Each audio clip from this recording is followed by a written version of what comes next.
Ya Rasulullah, ma indi syai'un qattu, katanya. Ya Rasul, saya tidak punya sama sekali ya Rasul. Tidak ada mas kawin yang buat nikah dengan perempuan ini.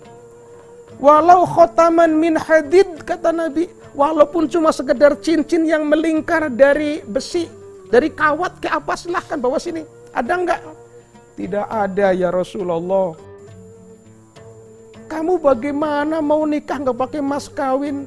Langsung anak muda komen, walakin izari. Ya Rasulullah, tapi saya punya sarung ya Rasul, yang saya pakai ini cuma ini. Cuma sarung yang saya kenakan ini ya Rasulullah. Nabi sampai tertawa. Sampai tertawa, biasa kalau beliau ketawa giginya nggak kelihatan dan suaranya nggak terdengar. Karena kaget melihat anak muda ini seperti itu curhatnya, Nabi tertawa, giginya kelihatan serta keluar suaranya. Dan beliau menjawab, engkau bagaimana? Punya sarung satu-satunya yang kau pakai. Sekarang kalau engkau nikah kemudian sarungnya diberikan kepada istrimu, engkau pakai apa? Enggak ada kan?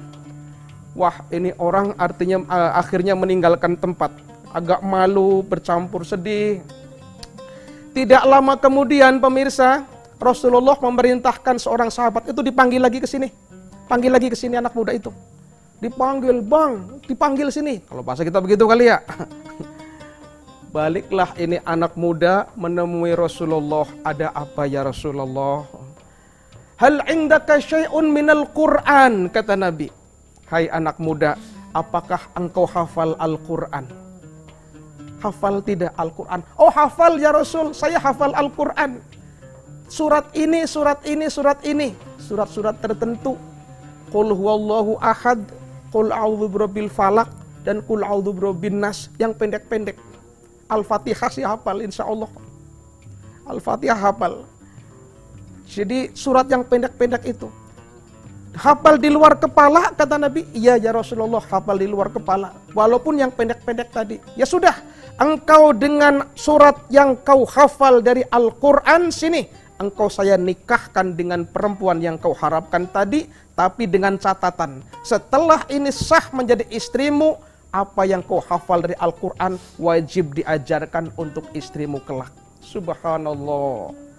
Rupanya hadis ini benar-benar menjadikan kita semakin semangat, terutama anak muda ini. Ya, jadi atau mungkin siapa yang hendak nikah. Jadi rupanya kekayaan tidak menjadikan barometer. Kecantikan tidak bisa menjadikan parameter.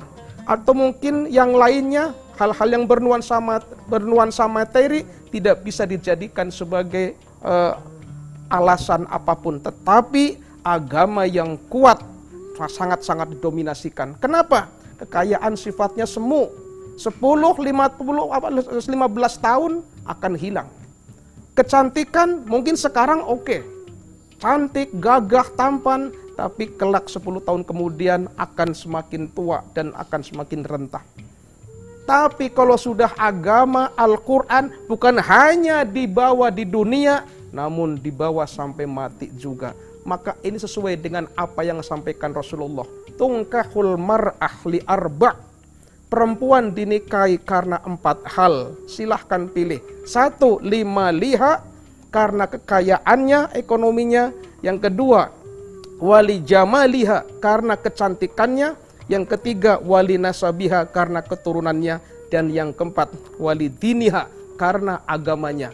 Jika susah mencarinya, apa kata Nabi? Fadfar bidzatiddin. Silahkan kau cari yang agamanya kuat. Maka yang akan terjamin adalah taribat yadak. Akan terbentuk keluarga yang sakinah, mawaddah, warohmah. Subhanallah. Pemirsa TV One, dimanapun Anda berada yang dirahmati Allah Subhanahu Wa Taala. Ini parameter dari sebuah keluarga yang dinyatakan dengan sakinah, mawaddah, warohmah. Juga ada cerita lagi mengenai mawaddah warohmah, sakinah, mawaddah, warohmah. Ada seorang sahabat Nabi namanya Julaibib. Julaibib ini orang yang paling jelek di masyarakat itu. Di sebuah suku, mungkin kita tahulah orang yang jelek seperti apa dibanding dengan orang-orang yang lain. postur tubuhnya paling lain sendiri. Semua rata-rata orang situ kalau punya anak perempuan nggak bakalan mau nikah dengan dia.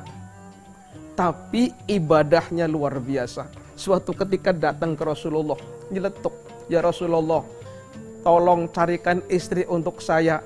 Saya kepengin punya istri seperti bidadari ya Rasulullah." Ini aneh ini. Kalau bahasa akal, logika akal kita itu kayaknya nggak nyambung. Orang jelek pengen istri bidadari. Nabi menjawab, "Ya sudah, nanti dicarikan." Tidak lama kemudian, di hari berikutnya Rasulullah kedatangan tamu. Ada orang yang perawakannya gagah, tinggi, ganteng dan sebagainya, bertamu ke Rasulullah. Rasulullah dalam hati ngomong, ini orang kalau postur tubuhnya seperti ini, biasanya jika punya anak perempuan, anaknya cantik. Ngobrol sana, ngobrol sini, Nabi nanya, apakah engkau punya anak perempuan, wahai saudara? Sang tamu jawab, ada ya Rasulullah, ada. Apa kata Nabi? Kalau boleh anakmu saya nikahkan. Ini orang tua tadi langsung gagah, langsung menerimanya. Oh ya boleh ya Rasulullah, boleh, silahkan. Bapak girang, bangga punya suami Rasulullah. Tapi apa jawab Nabi? Namun bukan dengan saya. Loh, tapi dengan siapa ya Rasulullah?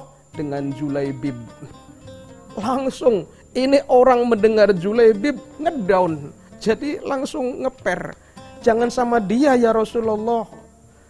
Tapi karena dia sudah kadung mengiyakan, langsung sebentar aja Rasulullah, saya pulang dulu, bicara dulu sama orang rumah istri saya di sana. Pulanglah si laki-laki tersebut, temui istrinya, ngobrol sana ngobrol sini. Bu, anak kita mau dinikahkan sama Rasulullah. Langsung istrinya sama, jawabannya sama. Oh bagus, boleh, silahkan. Sangat senang saya. Karena sudah jawab seperti itu, sang suami jawab, tapi bukan dengan Rasulullah, Bu. Habis dengan siapa? Dengan Julaibib. Langsung sang istri juga seperti itu. Loh, kok seperti itu? Jangan sama Julaibib, jangan. Pemirsa TV One yang dirahmati Allah, ringkas cerita, itu sang perempuan, anaknya itu ada di kamar, langsung dengar ucapan dua orang ayah ibu tadi, langsung jawab, Pak, Bu, seandainya Rasulullah yang ngomong, saya siap jadi istrinya Julaibib. Kalau Rasulullah yang bicara.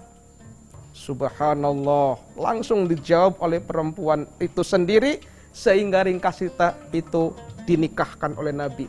Dan setelah akad nikah, belum selesai malam pertama, baru saja akad nikah, turun ayat jihad, memerintahkan untuk jihad fisabilillah. Langsung Julaibib perang, pacu kudanya, perang bersama orang kafir dan gugur di sana. Serta istrinya dengar dan berita itu sampai ke Rasulullah. Rasulullah jawab, Julaibib sudah mendapat istri yang bidadari di sorga tadi.